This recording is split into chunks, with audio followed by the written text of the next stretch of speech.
Lazy D here with another service video. If you're using this video and it's helpful, please like, comment, or subscribe. It really helps the channel. Today I'm working on this 2018 Polaris Ranger 570. I'm going to cover what I would consider an annual maintenance or an annual service.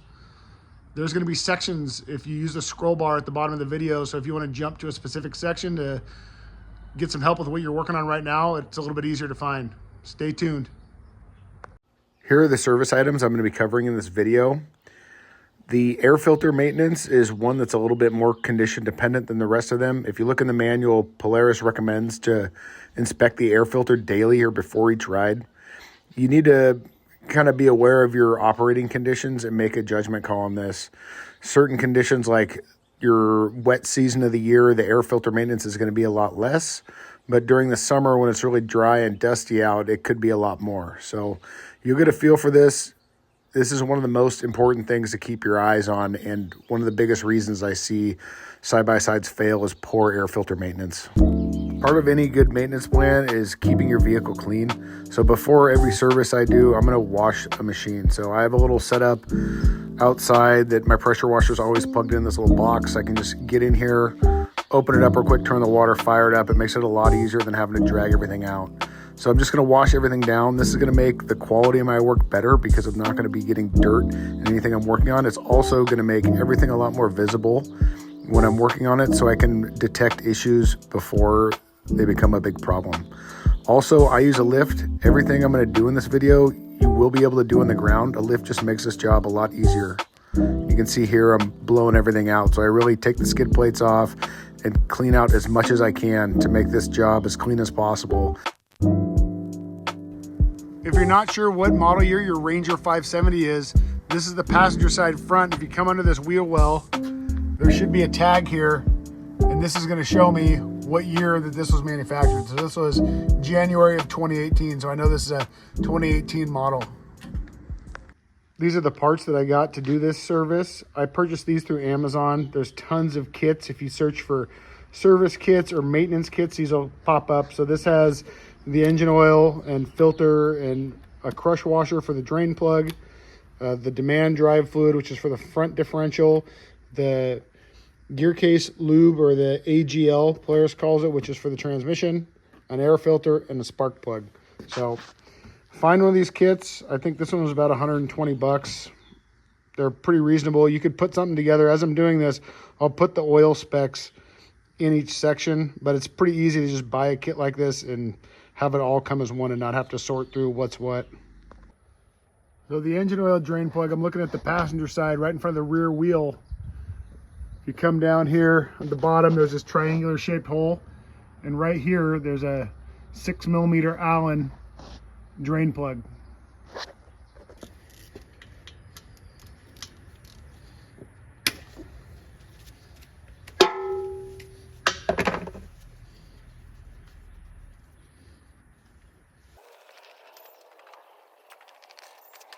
Got my new crush washer. This is a M12 crush washer. Most kits come with these, but it's good to have an assortment on hand just in case you need an extra one sometime.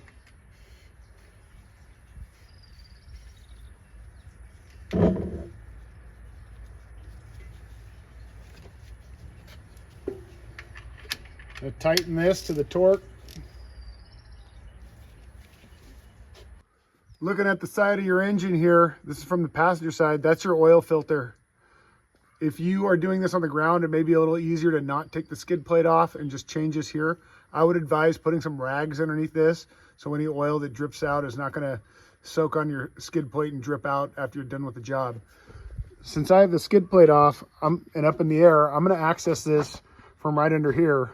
I'm going to try to put a rag here to kind of act as a little bit of a guide for the oil to get away from the engine here and not drip all over the place.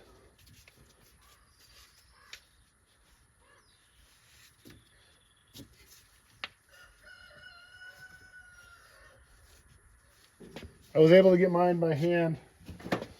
A strap wrench tool like this is often useful. This is kind of a small one, but it works great for something like this.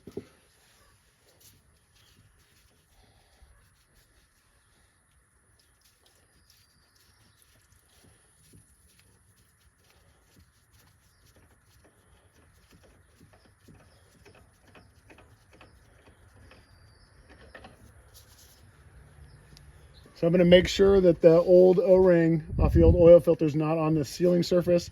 I'm going to use a little bit of this old oil to lube up the O-ring surface. Some people are real sticklers for using new oil. I've always used the old stuff. This is just to make it easier to come off the next time you do an oil change, so I'm not too worried about it. But if you want to go to the trouble of getting fresh oil, I know some people do that.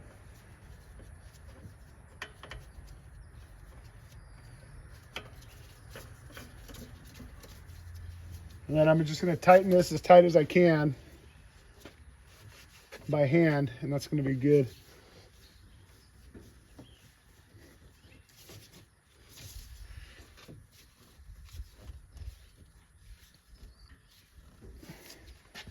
And then of course wipe down whatever residual oil is around so you don't think you have a leak later.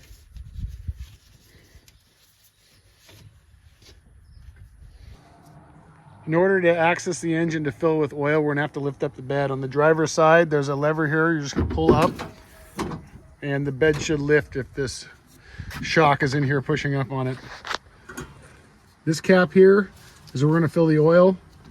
The capacity for this engine calls for 2 quarts. So I'm gonna go ahead and just dump 2 quarts in. I'm pretty confident that's gonna be the right amount for me.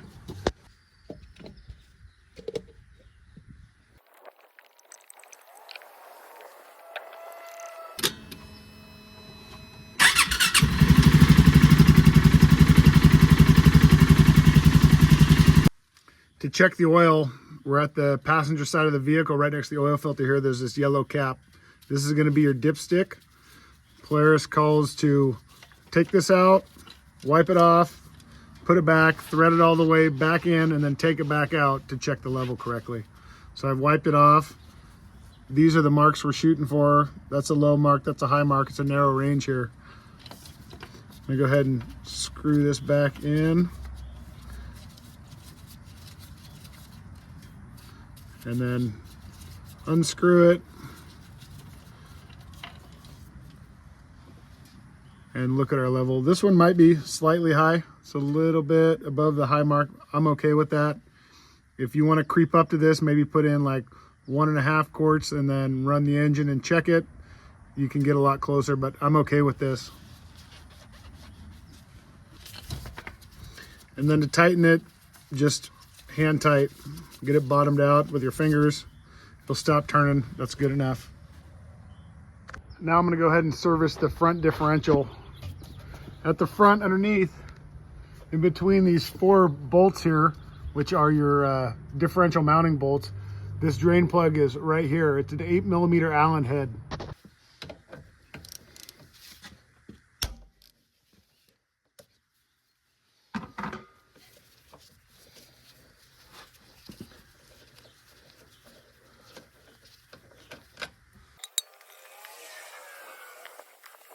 As you can see, kind of a mess. I'm going to clean this up once I get the drain plug in. Here's the drain plug. There's a magnet on the end of it. You're going to wipe that off.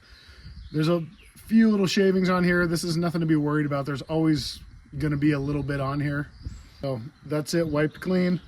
I'm going to go ahead and thread this back in.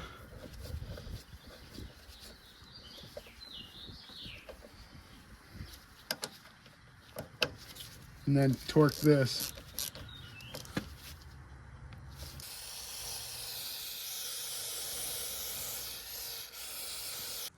To get to the fill plug for the front differential, I'm here at the front passenger side. You come in here, right there's a fill plug. It's a little hard to get to. You might need to use an Allen wrench. It's an 8mm Allen head, same as the drain plug. So I'm gonna go ahead and take that out, fill it with the demand drive fluid, and I have a pump on there that's gonna make this a little less messy. So the fill for this is up to the base of the threads here on the fill plug. I have a little short Allen socket here that I can get in here.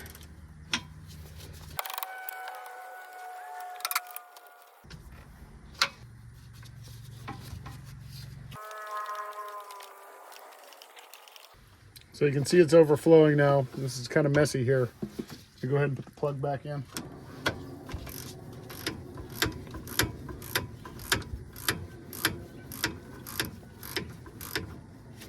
And then I'm going to torque this. Alto oil kind of spilled everywhere. I'm gonna use brake clean to try and flush out as much as I can. We're at the rear of the machine now. We're gonna drain and refill the transmission oil. If you come underneath through the skid plate here, you can see is the drain plug. This is an 8mm Allen. We're gonna drain it right from there.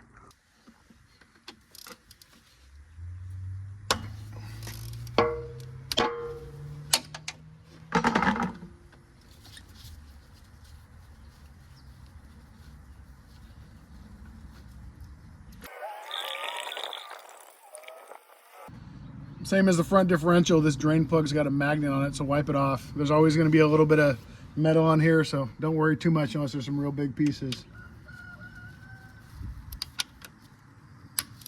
I'm going to torque this.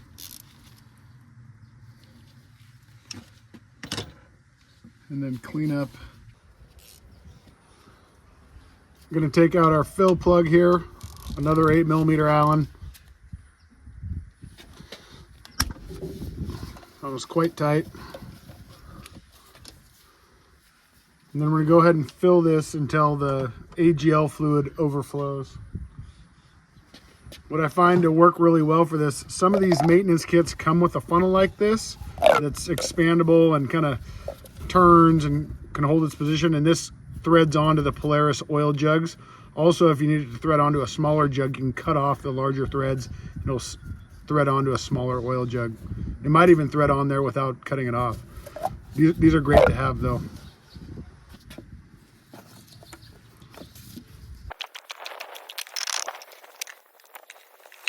It's overflowing, so I'm gonna go ahead and put the fill cap back in and torque this down.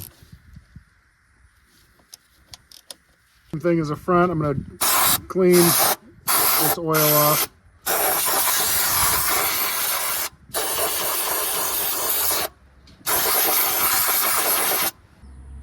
In this clip, we're going to check the air filter. So same as accessing the engine before, we're going to open the bed. It's a little tight in here. So what I'm going to do to get a little bit more access is I'm going to pull this pin and push the other pin out. It's a little difficult to do with one hand. Let's see if I get the camera set here. And that's just going to allow me to lift the bed a few more inches so I can get in here.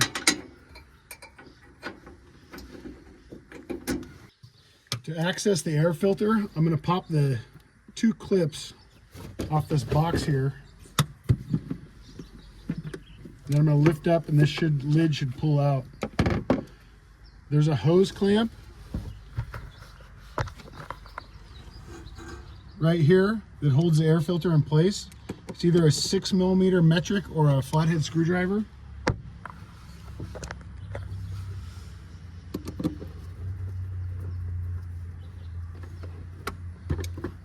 So this air filter is pretty dirty. I'm going to go ahead and replace it. You should be checking your air filter pretty regularly. In the manual, it does say that you should check this daily before each ride. I know most people don't do that, but it's a good habit to get into to check this pretty frequently. I want to show you also, this is where the air filter seals onto. The manual says to clean that with a dry rag or cloth when you go to replace your air filter or clean it.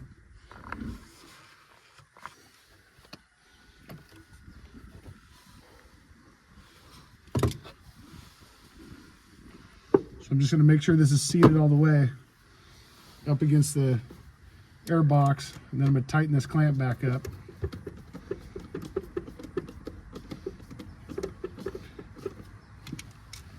And then to close the box, these tabs are going to line up with some holes in the back here. I'm going to push that in and down, and this should seat pretty nicely like that before you put the clips back on. Another thing I want to talk about, when you're replacing your air filter or servicing your air filter, you should be inspecting these boots that are on both sides of the throttle body. It's pretty common as units get older, you can start to see some cracking or shrinkage of these rubber components.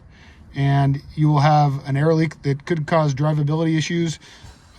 Additionally, there's a spot then, if this is cracked, that dirt can get into your engine, and you really don't want that. So while you're doing your air filter, check any other connections you have to the engine for damage. This is the air filter that I just removed, and at a glance it doesn't look that dirty, but I want to show you with fine dust, these things actually can hold quite a bit of dirt and it doesn't really look like it. So if you don't have a spare, you should have a spare, and occasionally knocking the dirt out of one of these and putting your new one in, and then putting your clean one or cleaned one back on the shelf will help you take better care of your machine. Well, we're back here in the engine bay by the air filter. Next up is a spark plug.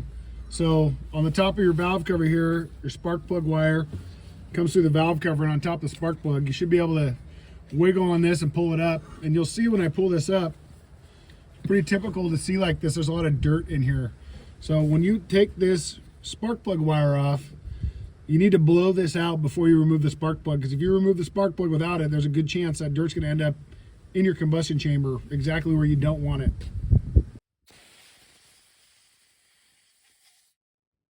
This spark plug is a 5/8 headed spark plug, so your standard spark plug socket will fit it. This old spark plug looks pretty good. Most of these service kits come with a new spark plug, so I tend to just put a new spark plug in every year. You can clean these and re-gap them. I'll put the gap in here if someone would like to do that, but in most cases, a new one is a nice, easy way just to not have to worry about it.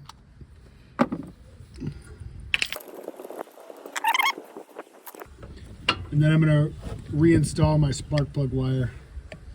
And when you put this down in here, there is a small snap you can usually hear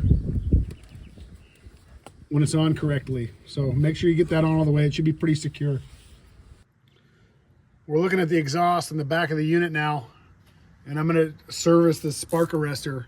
So there's an 8mm headed bolt, and there's actually a nut inside that's held in place by the spark arrestor, but it will fall out when I loosen this. So once we get this through bolt out, spark arrestor should slide out here. And so this is what we see. This is why it's good to check, because I see this pretty often, is that packing from inside the muffler will end up at your spark arrestor. So I'm going to peel this off and throw it away. And then I'm going to take a wire brush and just clean off this screen to make sure it's all clear, and then reinstall it.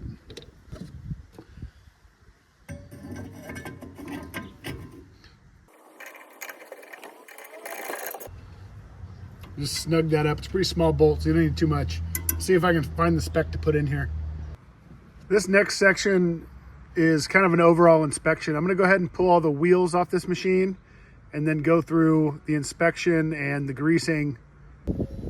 Before I take the wheels off to start my inspection, what you're going to want to do is feel at each wheel, front and rear, left and right. You're going to check holding your hands at 3 and 9. You're going to shake this in and out, and if you feel any looseness, you're going to search out the steering components for where that looseness is to find what component is worn. After that, you're going to do 12 and 6. Same thing. You're going to shake this up and down, kind of in and out, and see if there's any looseness. And if there is, you're going to search out that looseness to try to figure out what component is worn. So you'll do that at each wheel. Common things you'll find are ball joints, wheel bearings, steering components. I'm sure there's a few other things I can't think of off the top of my head, but you're really going to want to make sure there's no looseness at any of the wheels.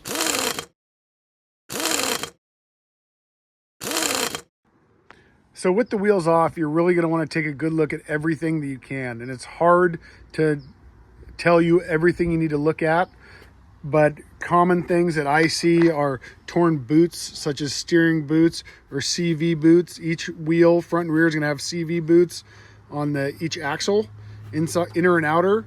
Then in the front, you're going to have these steering boots that it's pretty common to see these tear. They're replaceable, pretty easy and cheap to replace. You're going to look at all your suspension components for any looseness. Your shocks, they may be leaking. That's an early indicator that they're failing. Your brakes, the brakes on these, you're gonna look at the pad. Polaris says the minimum pad thickness is 0.5 millimeter, which is pretty thin. So check those. You want to inspect your rotors for any really heavy grooving. There's a little bit on this one, nothing too bad.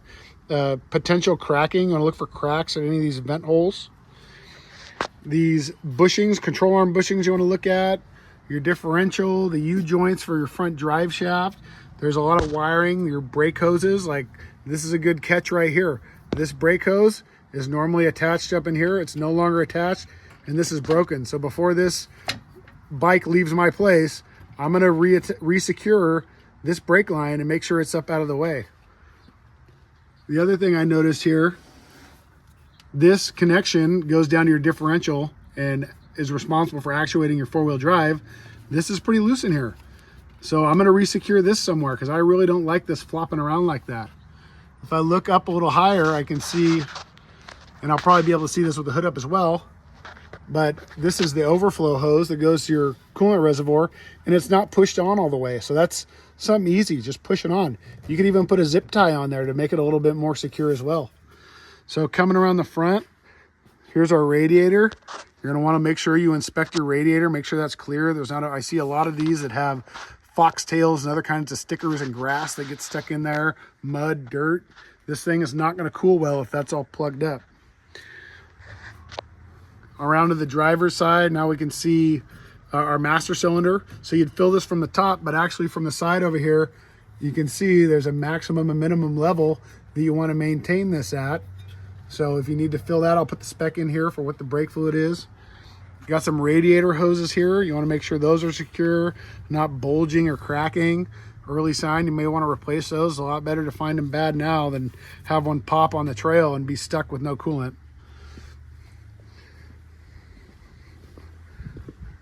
Coming around to the back here, we can see the battery. You'd also see this under the seat. We'll look at it there too. You got your fuse box and your engine controller. So we want to look at all this stuff, make sure the wiring's secured. There's not a bunch of mud and debris on this thing that's going to contribute to corrosion in the future. Battery cables, we got a lot of ducting for the belt air system. This belt cover, I want to pop this off in a little bit. Inspecting our muffler and exhaust system, looking for leaks. These springs hold this exhaust system together. You might get a loud exhaust noise if one of these gets kind of fatigued and loose. There's a gasket in there as well. You may have to replace those springs in the gasket. We're looking at the side of the transmission now. This is where your shifting happens. This is your shift cable, or this boot covers what you can't see of the shift cable here, but check this. These will break occasionally if you have hard shifting because of a bad clutch or something.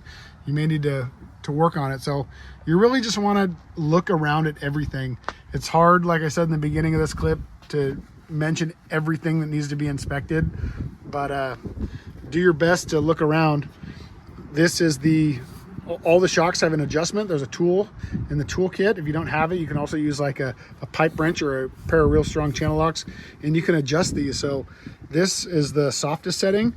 This has 5 settings. You could go up to the stiffest setting. So if you're hauling loads more regularly, you may want to up the tension on your suspension here. It might help your ride quality out.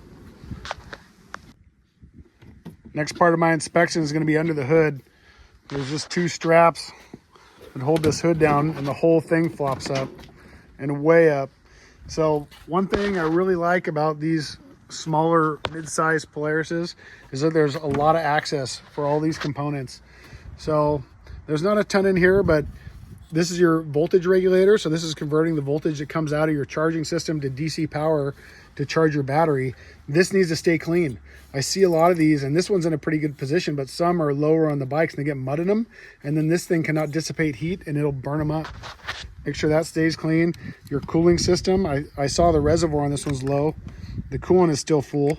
So we'll top the reservoir off, but take a look at your coolant. I'm gonna put the spec in here for that. We can see the hoses a little bit better and the hose connections up here. Check those. Here's where you'd fill your brake fluid if you need to. Now I'm gonna lift up the seat. There's not a ton under the seat on this thing. Here's our battery. if this battery looks different than yours, I got a video where you can update the battery in this and have the correct brackets for a larger battery.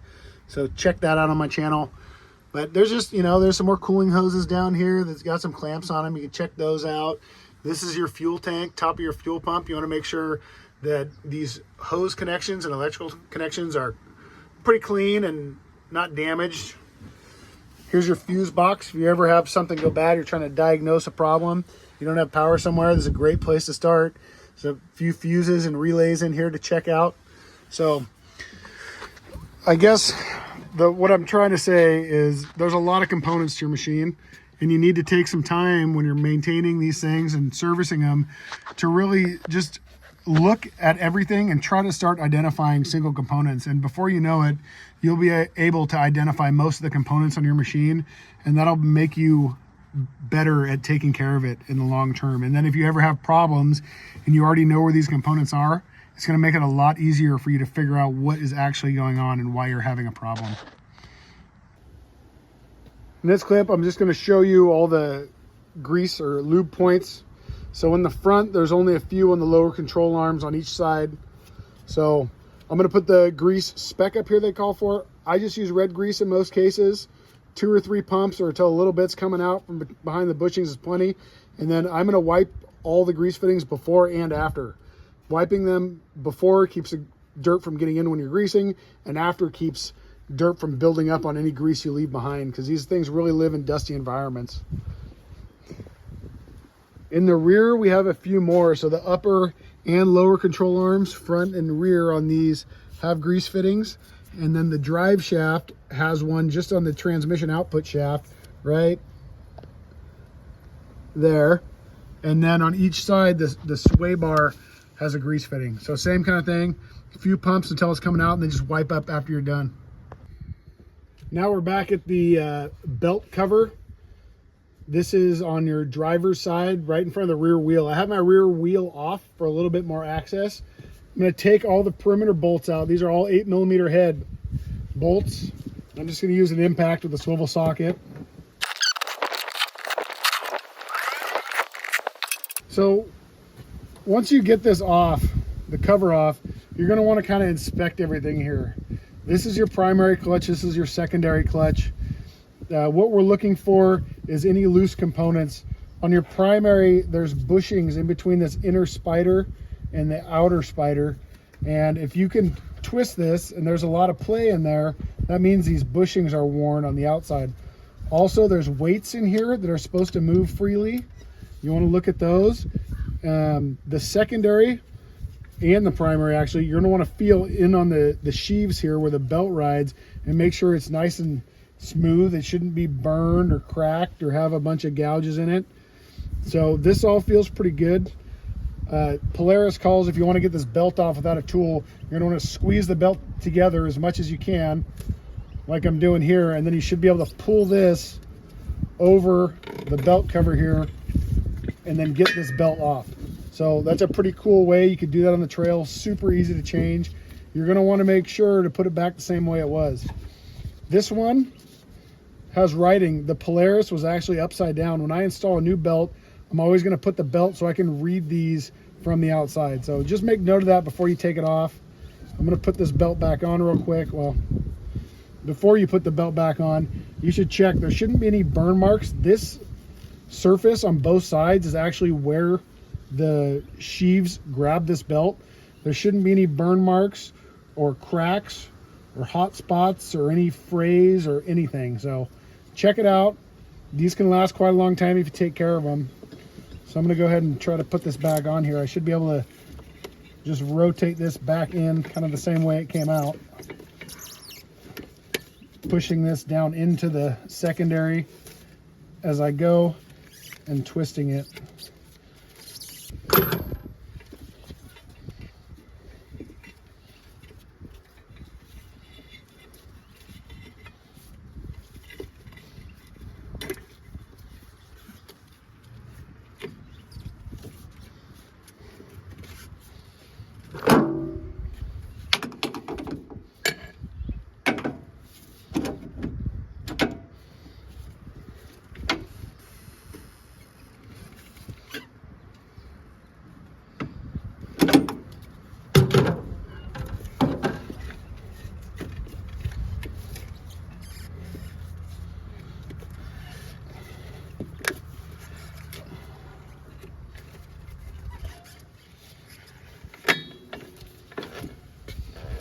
Okay, with a little luck and leverage, you can get that back in there. With that back in, I'm gonna spray all the dust out of here. And that's good, so I'm happy with the belt. If you got a recommendation on how often to change a belt, Polaris doesn't give a specified width in the owner's manual for when to replace this. I know some manufacturers do. Throw it in there in the comments. So now I'm going to go ahead. It's a little tricky to get this back in. I think it went this way. There we go.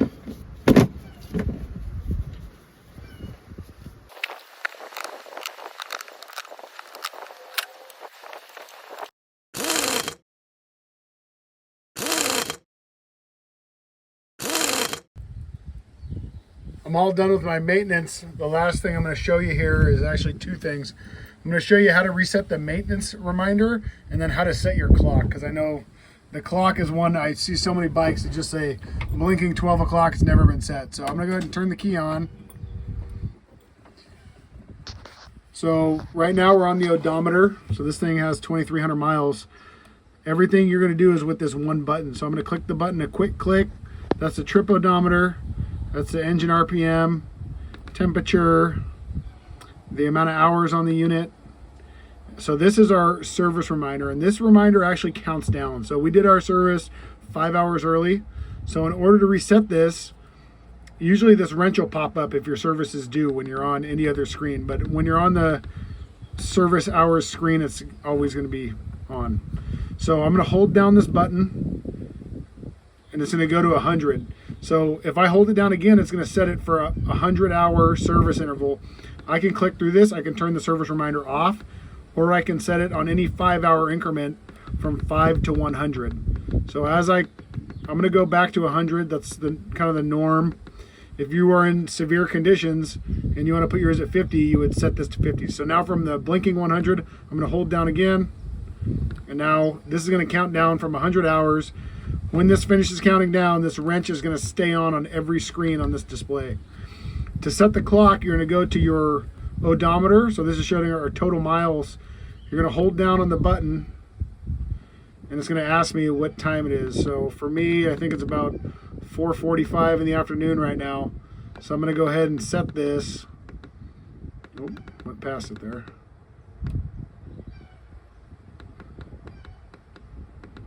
To 4:45 and hold it again, and now it's set.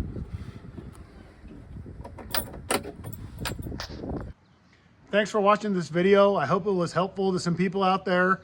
If you got any suggestions, content I missed, remarks, anything, put it down in the comments section. I really appreciate it, and good luck. The better care you take your machine, the better care it's going to take of you.